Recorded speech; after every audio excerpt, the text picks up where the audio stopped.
안녕하세요, 쌤. 네, 안녕하세요. 네, 오늘 지수가 좀 밀리는 것 같던데 어떻게 생각하시나요?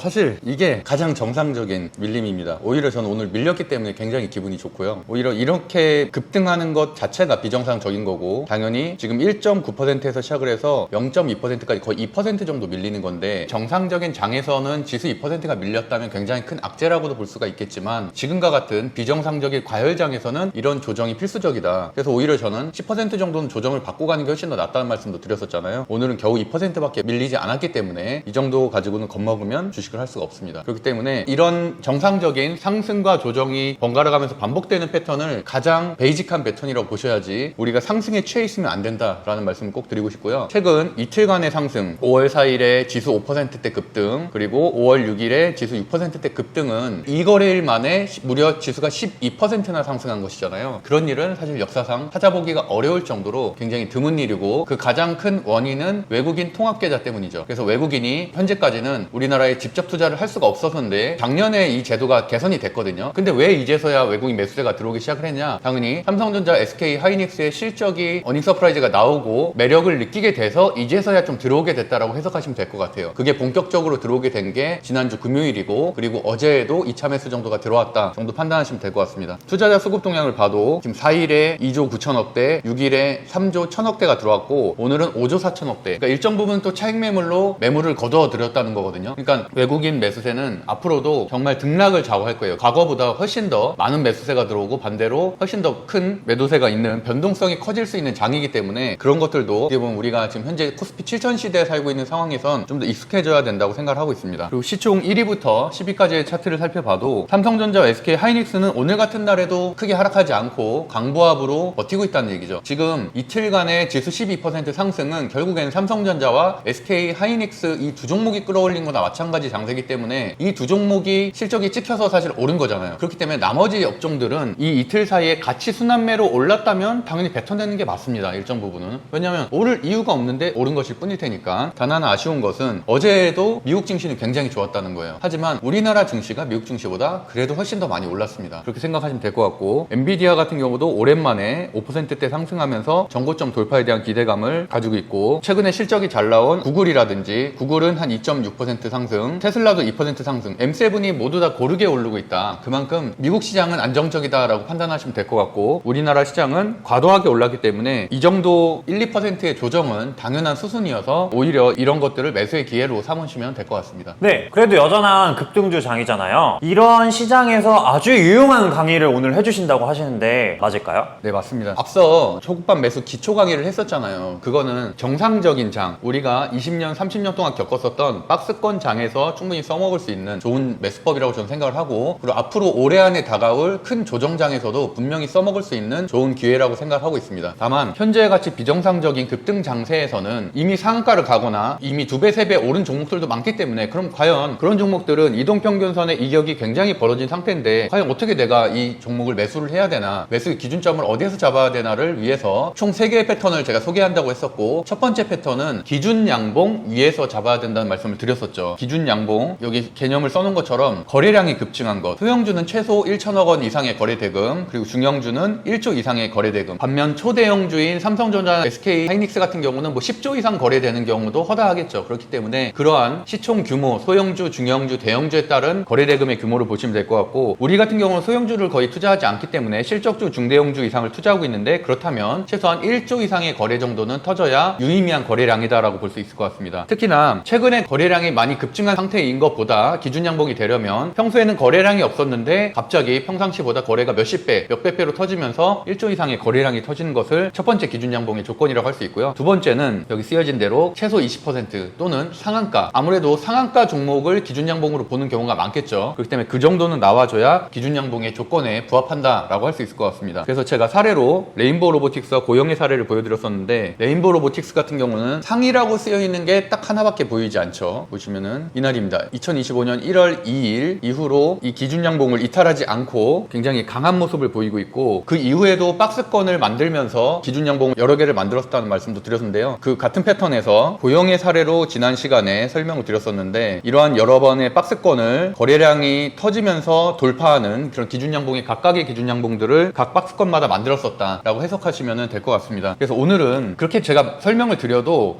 기준양봉이 사실 뭔지 잘 여전히 헷갈리시는 분들이 많을 것 같아요. 그래서 제가 PD님에게 여러 가지 질문을 드리면서 명확하게 기준양봉을 우리가 찾는 사례 연습을 한번 해보도록 하겠습니다. 어제인 5월 6일에 지수 장세가 좋다 보니까 상한가 종목들이 꽤 있었는데 우리 훈훈한 경제학교에 제가 올린 상승률 1위부터 30위까지의 재료 정리를 보면은 SKC 같은 경우는 유리기판 관련된 주로 상한가가 갔고요. 그 다음에 루멘스, 파인 DNC, 파워넷, 해성옵틱스, 젠큐리스, 캐스피온, 하노렌 제주, 유인텍, 워트, 드림시큐리티, HB테크놀로지, KBI 메탈, 유안타증권, 피롭틱스, 두산피어셀 이렇게까지 총 16종목이나 상한가가 나왔습니다. 그 중에서 핵심 업종을 찾는 과정을 해야 된다고 제가 초창기 강의 때 강조를 드렸었는데요. 우리는 탑다운 투자자이기 때문에 업종, 주도 업종 내에서 주도 재료를 찾고 그 다음에 종목을 찾아야 된다는 말씀도 드렸었죠. 그럼 여기에 보면 반복되는 재료가 있는지를 확인해야 됩니다. 뭐 여러 가지를 써놨는데 일단 앞서 말한 대로 SKC 같은 경우는 유리기판 관련된 주로 상한가가 나왔다고 했고요. 그럼 유리기판이라는 단어를 또 한번 찾아볼게요. 여기도 보면은 HB 테크놀로지가 유리기판 관련된 주로 상한가가 나왔고 필 옵틱스도 유리기판 관련된 주로 상한가가 나왔습니다. 그리고 한빛레이저는 상한가는 아니지만 22% 정도 유리기판 관련된 주로 22% 상승을 했어요. 그러면은 유리기판 관련된 주에서 기준 양봉을 한번 찾아보도록 하겠습니다. 좀 전에 제가 언급했었던 SKC는 오늘도 4.7% 상승을 하고 있고요. HB 테크놀로지는 8.7% 상승을 하고 있고 필옵틱스 같은 경우는 반대로 어제 상한가가 나왔음에도 불구하고 현재 마이너스 8.8%, 그리고 한빛레이저 같은 경우는 과거에는 제가 유리기판으로 정리를 안 됐었던 종목인데 어제 새로운 종목이 나왔으니까 이렇게 추가로 해보도록 하겠습니다. 한빛레이저 같은 경우는 22% 상승했는데 오늘은 마이너스 7%. 일단 이렇게 보면은 제가 하락장 때 우리가 반드시 해야 될 일을 항상 반복해서 말씀드린 게 있어요. 그게 과연 뭘까요? 이렇게 조정받는 날 우리가 해야 될 일. 분할 매수요. 분할 매수도 물론 좋은 방법이긴 한데 그거보다는 이렇게 양봉을 찾는 거라고 제가 여러 번 강조를 드렸었습니다. 그 이유는 오늘 시장이 많이 하락을 하고 있고 하락 종목 수가 1800종목이 넘는 상황에서도 상승하고 있는 종목이 있다는 얘기는 그만큼 시장을 이기는, 시장 지수가 2% 정도 하락을 하고 있는데 그런데 나는 양봉이다. 그러면 시장보다 강한 종목이라는 얘기잖아요. 그렇다는 얘기는 여기에서의 오늘 그냥 간단하게 훑어보면은 반도체 유리기판에서는 SKC가 있겠고요. 원전주에서는 두산에너빌리티나 BHI가 있겠고, 조선주에서는 HD 현대중공업, 반도체 장비에서는 뭐 PSK 정도가 오늘 현재 양봉으로 상승을 하고 있습니다. 그렇다면 이렇게 유리기판 관련된 주도 벌써 여러 번 반복했었던 재료기 때문에 당연히 이렇게 리스트업이 돼 있어야 되고, 리스트업이 돼 있는 것들 중에서 현재 유의미한 상승이 나왔었던 종목들을 순서대로 제가 정리를 해놓은 건데요. 이거는 사실 어제 정리해놓은 게 아닙니다. 과거에 이미 유리기판 테마가 있었을 때 순서대로 정리해놓은 거예요. 근데 제가 HB 테크놀로지만 위로 한두 칸 정도 올렸을 뿐 나머지는 거의 순서대로 상한가가 나왔다는 걸 알 수 있습니다. SKC 같은 경우도 과거에 21년도와 23년도 급등이 나왔을 때 대장주의 역할을 했었던 종목이고, HB 테크놀로지 같은 경우도 2023년도에 상한가가 나왔던 종목이고요. 피로틱스도 제가 무료 방송을 통해서 여러 번 추천드렸었던 종목인데 이렇게 24년도에 상한가가 나오고 큰 상승을 이뤘었던 종목입니다. 그렇다면은 이 유리기판이 어제 제가 훈훈한 경제학교 네이버 카페에 어제자로 제가 정리해서 올린 내용인데 거기에 보면 반도체 전력 유리기판으로 이어지는 AI 인프라 확장 구조가 명확하게 드러났다라는 언급을 드렸었잖아요. 그렇기 때문에 오늘은 유리기판을 주목해서 봐야 되는 장세였습니다. 그 기준으로 본다면 어제 상한가가 나왔었던 일단 세 종목 SKC, HB 테크놀로지, 그리고 필옵틱스 이 세 종목만 중심으로 한번 살펴볼게요. 그럼 PD님은 이 세 종목 상한가가 나왔었던 세 종목의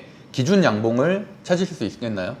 네. 일단 SKC 먼저 한번 찾아볼게요. 지금 이 차트 패턴은 어제의 상한가가 기준 양봉이 맞나요? 근데 갭 상한가는 아니지 않나? 갭 상한가여서 기준 양봉이 아닐 수 있다 라고 말씀하셨는데, 일단 거래 대금 먼저 한번 살펴봐야 된다고 말씀드렸었죠. 일단 거래 대금 먼저 살펴볼게요. 거래 대금을 살펴보면 SKC 같은 경우는 2024년 11월 달에 가장 큰 거래 대금이 터졌고, 그 이후로는 뭐 중간중간에 자잘한 거래 대금이 있었지만 그래도 어제자가 거래 대금이 가장 높습니다. 최근 들어서. 다만 어제에도 강조 드렸었던 것처럼 SKC 같은 경우는 우리의 강의를 처음부터 보신 분들은 일단 이거부터 기억하셔야 돼요. 이평선 수렴이 거의 마무리가 된 상태입니다. 그 전에 급등을 했었고요. 우리 지난주 차트 패턴 강의에서 정배열 초입 종목들을 굉장히 강조했었잖아요. 모든 종목들은 이동평균선 수렴 이후에 골든크로스, 그리고 정배열, 고점 저항, 데드크로스, 역배열 순서로 계속 반복된다고 말씀드렸었죠. 정상적인 실적주인 경우에는. 그럼 SKC의 사례를 한번 살펴보겠습니다. SKC 같은 경우는 2024년 초에 평소에 유리기판 재료로 굉장히 급등을 했었던 종목입니다. 보시면은 이렇게 67,000원대에서 18만원대까지 단기간에 3배 가까이 올랐는데 이때는 분명히 정배열이었었고요. 골든크로스 나온 이후에 정배열이 됐었고, 그러고 나서는 고점 저항인 18만원대 가격에 부딪히게 되죠. 그러고 나서는 고점 저항에서 횡보를 하다가 데드크로스를 맞고서는 거의 그 가격까지 다시 한번 떨어지게 됩니다. 그러고 나선 횡보의 과정을 거쳤죠. 제가 분명히 정배열, 그리고 고점 저항, 역배열, 그러고 나선 횡보 이평선 수렴이라고 표현했잖아요. 바로 이 구간입니다. 그래서 저는 항상 우리가 관심을 가져야 될 구간은 이렇게 바닥권에서 이동평균선, 많이 이격이 벌어졌었던 이동평균선이 가격 조정, 기간 조정을 거치면서 점차 이동평균선 수렴하는 기간에 관심을 가져야 된다고 말씀을 드렸고, 그러고 나선 이런 식으로 재료가 발생을 하면서 급등을 하게 됩니다. SKC의 재료도 아니에요. 그냥 삼성전자, SK하이닉스가 급등을 하면서 최근에 눌려있었던 반도체 종목들이 차트라는 자리를 만들어 놓고 증권사 레포트 같은 재료가 발생하면서 돌파, 급등을 하면서 거래량을 급증시키는 패턴입니다. 이렇게 이동평균선 수렴 과정에서는 없었던 거래량이 터지는 전조 증상이 나타날 수 있다고 말씀드렸는데요. 보시면은 이때도 약 22% 정도 상승을 했고 거래대금은 2,700억대 정도가 터졌습니다. 물론 우리의 기준인 사실 SKC 정도면은 4조의 종목이기 때문에 더 큰 거래량, 1조에 가까운 거래량이 터지는 게 기준 양봉을 명확하게 설정하기엔 좋지만, 사실 SKC의 재료도 아니고 SKC의 뭐 수주 재료라든지 이런 것들 때문에 이렇게 거래량이 발생한 것이 아닌, 다만 반도체 장세의 순환매 차원에서 상승한 거기 때문에 어쨌든 이렇게 2,400억대인데 22%의 그것도 종가 최고가인 양봉 정도가 나왔다면 이 정도도 충분히 기준 양봉의 조건으로는 삼을 수 있습니다. 다만 아쉬운 것은 바로 그 다음날 이 기준 양봉 아래로 밀렸다는 거죠. 그렇다면은 이 기준 양봉은 의미가 없어지게 되는 겁니다. 그러고 나선 오늘 강의 내용에 있는 부분이기도 한데요. 이때 22%가 상승을 했고 거래량이 평소에 비해서 몇십 배로 증가했다고 말씀드렸는데요. 그럼 이 박스권에서 다시 한번 매수해야 될 점은 오늘 뒷부분 강의에 나올 이 기준 양봉을 돌파하는 지점입니다. 그럼 이 기준 양봉의 종가 가격이 122,200원이기 때문에 이 122,200원을 유의미한 거래량으로 돌파하는 날이 이 SKC의 매수 지점이 되게 됩니다. 그래서 이 기준 양봉인 122,000원 위에서 시작한 이 지점에 어제 같은 경우는 약 14만원, 12.9%에서 이 종목을 표착을 했었다면 그때 당연히 매수를 할 수 있는 기준 양봉 윗부분에 있는 매수점이 될 수 있는 거고, 그럼 제가 고영의 사례를 말씀드렸던 것처럼 기준 양봉 발생한 이후에 박스권을 만들었고 이 박스권을 돌파하는 지점이 어제의 새로운 기준 양봉이라고 말씀드렸는데 12%에서 시작해서 30%, 제가 앞서 갭상한가 종목은 안 된다고 말씀드렸던 것은 말 그대로 뭐 28%에서 시작해서 30%까지 2, 3%에 불과한 갭상한가 같은 경우는 거래량 자체가 터질 수 없는 구조기 때문에 그렇게 말씀드렸던 거고요. 충분히 이런 종목들 같은 경우는 12%에서 시작해서 30%까지 갔기 때문에 충분한 장대 양봉으로 표현할 수가 있습니다. 그리고 거래대금도 최근 1년 들어서는 가장 큰 거래 금액인 약 3,700억 원 정도, 사실 우리의 기준에 못 미치긴 합니다. 4조대 종목이라면 그래도 1조대 정도는 거래대금이 터져줘야 되는데, 그래도 투자자 수급 동향을 보면 어쨌든 뭐 외국인이 30만 주 정도 산 나쁘지 않은 정도의 차트라고 보면 될 것 같습니다. 그러고 나서 같은 그럼 유리기판 관련된 주에서 HB테크놀로지의 차트를 한번 살펴보면 HB테크놀로지 역시 유리기판 테마로 급등을 했었다가 역배열 주가 조정을 받고 가격 조정과 기간 조정을 받으면서 이동평균선이 수렴된 상태였고, 여기에서 SKC 같은 종목들이 급등을 하는 날 후발주로서 거래량이 같이 증가하게 됩니다. 그러고 나서는 어제 상한가가 나왔는데 HB테크놀로지 같은 경우는 약 4천억대 종목이고 4천억대 종목 정도면 그래서 한 1,000억 원 정도의 거래대금이 나와줘야 됩니다. 근데 보시는 것처럼 약 한 780억 원대, HB테크놀로지 자체의 재료가 아닌 반도체 순환매 차원에서 발생한 거기 때문에 거래대금이 상대적으로 좀 적다는 것을 알 수 있고, 오히려 오늘 같은 경우는 거래대금이 훨씬 더 많이 나와줬는데, 거래대금이 많이 나오면서 제가 양봉이 나와야 된다고 표현을 했었죠. 기준 양봉의 개념이 되려면 음봉, 장대 음봉이 아닌 장대 양봉이 나와야 된다고 말씀드렸는데, 오늘은 고가인 23%에서 시작해서 현재 8%까지 무려 15% 정도가 하락하는 음봉이기 때문에, 물론 종가를 확인해야겠지만 이런 종목들은 앞으로도 추가적인 하락으로 갈 가능성이 굉장히 높습니다. 앞서 사례를 말씀드렸었던 퓨처캔가 같은 경우도 장대 음봉날 저희가 촬영을 했었는데 거래량이 터진 장대 음봉 이후에 무려 10%나 급락하는 것을 확인하실 수가 있습니다. 이런 식으로 거래량이 터지면서 장대 음봉이 나오게 된다는 것은 반대로 기준 양봉이 아닌 추가적인 하락의 가능성이 있기 때문에 조심해야 될 부분이고, 필옵틱스 같은 경우는 같은 패턴으로 이동평균선 수렴 이후에 거래량이 적었었다가 거래량이 터지면서 어저께 상한가가 나오긴 했는데, 필옵틱스 같은 경우는 시총 1조대 종목이고 거래 금액은 2,900억 원대, 그리고 종가 기준으로 상한가가 아닌 29.5%, 결국엔 상한가가 약간 풀리면서 마감이 됐기 때문에 사실 일단 그런 부분부터가 좀 아쉽다고 할 수 있습니다. 그래서 이 세 종목만을 비교해보면 SKC와 HB테크놀로지는 상한가로 마감됐다는 거는 그만큼 매수세가 강력했다는 거고, 그렇게 해서 현재도 오늘 그 강한 순서대로 SKC 같은 경우는 4% 상승하는 양봉을 기록하고 있고 거기에 비해서 HBD 테크놀로지는 오히려 20%대에서 시작해서 현재 8%까지 밀리는 장대 음봉을 기록을 하고 있습니다. 그렇다면 이 반도체 유리기판 테마를 내가 주도업종으로 선정을 했다면 이 안에서 종목을 선정한다면 SKC 말고는 사실은 선정할 종목이 없다라고 할 수 있을 것 같습니다. 그렇게 어떤 종목이든 매매를 하는 것이 아닌 그 섹터에 있는 유의미한 거래량이 터진 기준 양봉이 출현한 종목을 매수를 해야 되는데 사실은 SKC 같은 경우도 시총이 4조에 비하면은 거래대금 치고는 상당히 미미하기 때문에 좀 아쉽다고 할 수가 있습니다. 그래서 제가 계속 강조드리는 것은 주식은 상대적인 개념이어서 당연히 이 섹터 말고도 여러 섹터에서 기준 양봉이 출현을 했을 텐데 그럼 그런 것들과 다 비교해서 가장 수급이 강한 주도업종에서의 기준 양봉 종목을 찾는 것이 핵심이라고 할 수 있습니다. 다만 하나 고려해야 될 것은 어제와 지난주 금요일과 같은 경우는 삼성전자와 SK 하이닉스 수급이 많이 몰려서 왜곡된 현상도 있기 때문에 그런 차원에서 보기에는 사실 뭐 일반적인 장세라고 보기는 어렵기 때문에 추가적인 상승이 있는 장에 다시 한번 이런 기준 양봉을 찾는 방법을 한번 보여드리도록 하겠습니다. 아까 사례 같은 경우도 거래량만 더 풍부했으면 사실 좀 더 안전했을 수도 있는 거죠? 네, 그렇다고 볼 수가 있죠. 차트상으로나 차트 패턴인 횡보 이후에 거래량이 급증하면서 이제 상한가가 나온 종목이고 상한가를 기준 양봉이라고 판단했을 때 기준 양봉이 위에서 매물을 소화하면서 양봉을 현재 기록하고 있는 거기 때문에 내일도 SKC 같은 경우는 지수가 반등을 한다면 추가적인 상승할 가능성이 상당히 높다고 할 수 있습니다. 근데 반면 거기에 비해서 피롭틱스 같이 어제 상한가를 터치한 이후에 오늘 시가 자체가 상한가 종가를 깨는 1.9%에서 시작을 해서 현재는 마이너스 9%까지 장대 음봉을 기록하고 있기 때문에 이런 종목을 전날 매수하는 건 상당히 위험할 수가 있습니다. 추후에 차트 패턴 강의에서도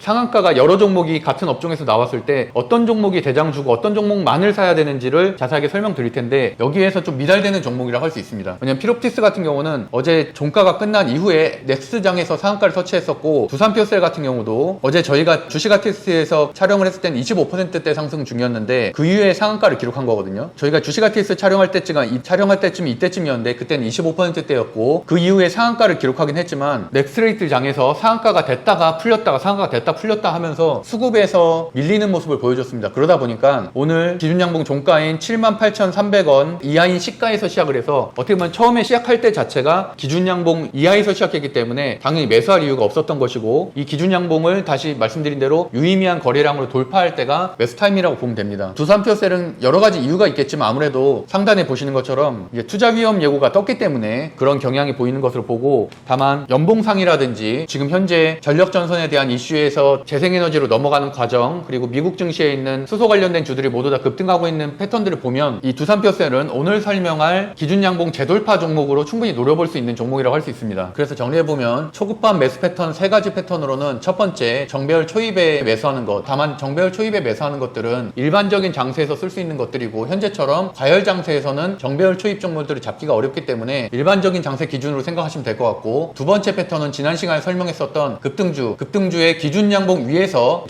위에서만 매수를 해야 된다는 원칙이었습니다. 그리고 마지막으로 세 번째 초급반 패턴의 마지막 패턴은 이렇게 두산피어셀이나 피롭틱스 같은 사례처럼 기준양봉 깬 종목들은 그럼 언제 매수를 해야 되는지 당연히 기준양봉을 이탈했기 때문에 만약 그 위에서 잡으신 분들이라면 손절 처리하는 게 맞고 근데 다만 그 위에서도 이 종목의 성장성을 보고서 매수 타임을 잡는다면 이 기준양봉을 다시 한번 재돌파하는 지점을 잡으시면 됩니다. 여기 써있는 것처럼 기준양봉의 이탈 종목들은 눌림목을 해소해야지 이 종목을 매수해야 된다고 말씀드렸는데 앞서 기준으로 정한 상한가나 장대양봉 같은 기준양봉 발생한 이후에 이 기준양봉에서 밀리는 이렇게 종목들은 다시 한번 드림CIS의 패턴처럼 상한가 종가를 밀리는 패턴에서 다시 한번 재돌파할 때 매수 지점을 잡으면은 추가적인 큰 수익을 낼 가능성이 높습니다. 다만 조심해야 될 것은 이 기준양봉을 재돌파하는 지점에 있어서 거래량이 적으면 거짓 돌파로서 추가적인 하락할 가능성이 있기 때문에 기준양봉의 종가를 재돌파할 때는 당연히 유의미한 거래량이 나와줘야 됩니다. 그래서 오늘 5월 7일자 기준으로 두 가지 패턴을 제가 사례로 가져왔는데 첫 번째는 SK오션플랜트입니다. SK오션플랜트 같은 경우는 지난 3월 20일에 상한가가 나왔었던 종목이고 거래량도 역배열 가격 조정 이후에 횡보 기간 조정을 거쳤고 그러고 나서 거래량이 급증하면서 이렇게 상한가가 나왔었던 종목인데 그 이후에 기준양봉의 종가인 25,550원을 이탈하는 움직임을 보이고 있습니다. 그러면은 다시 SK오션플랜트를 추가 매수하거나 신규 매수를 한다면 당연히 25,500원을 재돌파하는 날 유의미한 거래대금을 확인을 하고 매수를 해야 됩니다. 그럼 유의미한 거래대금이라 함은 이 매물대가 몰려있는 거래대금 정도 수준이 나와야 되고 이 상한가가 나온 날은 3,100억대 그리고 이 장대양봉이 나왔었던 날도 한 4,100억대 정도 나왔기 때문에 대략 3,000억에서 4,000억 이상 정도에 되는 장대양봉으로서 다시 한번 상한가 종가를 재돌파하게 된다면 된다면 그때는 매수의 지점으로 삼을 수가 있습니다. 그리고 두산퓨어셀 같은 경우는 4조 8천억대 종목인데 어제 상한가는 0.9% 시가에서 시작해서 29%까지 거의 0%에서 시작해서 거의 30%까지 밀어올린 수급이기 때문에 굉장히 강한 장대 양봉이라고 볼 수 있습니다. 그리고 거래대금 역시 최근에는 거래량이 적던 종목이 이런 식으로 좀 포인트를 주면서 거래대금이 조금씩 늘기 시작하다가 어제 같은 경우는 3,500억 원의 거래대금이 터지면서 상한가 터치라는 급등이 나오게 됐습니다. 그렇게 된다면 다시 한번 이 두산퓨어셀을 매수를 하게 된다면 종가 기준인 78,300원을 이 정도 3,000억대에서 4,000억대의 거래량이 동반되면서 돌파하게 되면 그때는 매수점을 잡을 수가 있습니다. 그래서 제가 일반적으로 매수하는 패턴은 그날을 기다리는 것이 아닌 종가가 정확하게 78,300원이라는 가격이 정해져 있기 때문에 이 78,300원 위에서 호가 2개 정도 위에 매수가를 자동 매수를 잡아놓고 그러고 나서는 매수가 되는 방식으로 체결을 하고 있습니다. 다만 실시간으로 보고 있지 않은 전업 투자자가 아닌 이상은 거래대금까지 확인하기는 어렵기 때문에 일반적으로 첫 번째 분할 매수인 20%를 그 가격으로 잡아놓고 그렇게 되면 이제 저한테 알림이 오기 때문에 그러고 나서는 추가 매수를 할지 또는 2차 매수를 그 위의 지점에서 잡을지를 결정하는 매매법이라고 할 수가 있습니다. 그래서 정리해보면 초급자들이 다룰 수 있는 매수 지점 3가지는 가장 베이직한 패턴은 정배열 초입까지 이동평균선 수렴이 되고 그러고 나서 거래량이 상승하는 지점에서 이제 매수를 시작하는 그런 지점이 가장 베이직하다고 할 수 있고 두 번째로는 최근처럼 과열 급등 장세에서는 이미 급등한 종목들이 많기 때문에 그런 지점에서 있어서는 거래대금이 평소보다 폭발한 기준 양봉을 찾고 이 기준 양봉 위에서만 매수 지점을 잡고 반대로 기준 양봉에서 이탈하는 지점을 손절가로 정하고서 대응을 하면 됩니다. 세 번째로 그럼 기준 양봉에서 이탈하는 오늘과 같이 이탈하는 종목들은 기준 양봉이 설정된 날만큼 거래량이 터지는 기준에서 이 종가를 재돌파할 때 매수 지점을 잡으면 유의미한 수익을 거둘 수가 있습니다. 아무래도 초보자들은 이렇게 3가지 패턴을 실제 사례로 경험하지 못하면 이것들이 잘 이해가 안 될 수도 있는데 한 번, 두 번 정도만 이 패턴을 이해하면 충분히 매매하기 굉장히 쉬운 팁이기 때문에 이런 종목들을 일단 상한가가 발생했는데 이 상한가 종목이 평상시보다 거래량이 굉장히 터진 종목이라면 이 조건들을 적용해서 매수를 하시면 충분히 좋은 수익을 낼 수가 있습니다. 그럼 다음 시간에는 그럼 이렇게 기준 양봉 위 또는 정배열 초입에서 내가 잡은 종목들을 어떤 식으로 목표가를 설정해야 되고 어떤 식으로 매도를 해 나가야 되는지에 대해서 초급자 매도 타이밍에 대해서 공부를 해보도록 하겠습니다. 그럼 오늘도 고생하셨습니다. 감사합니다.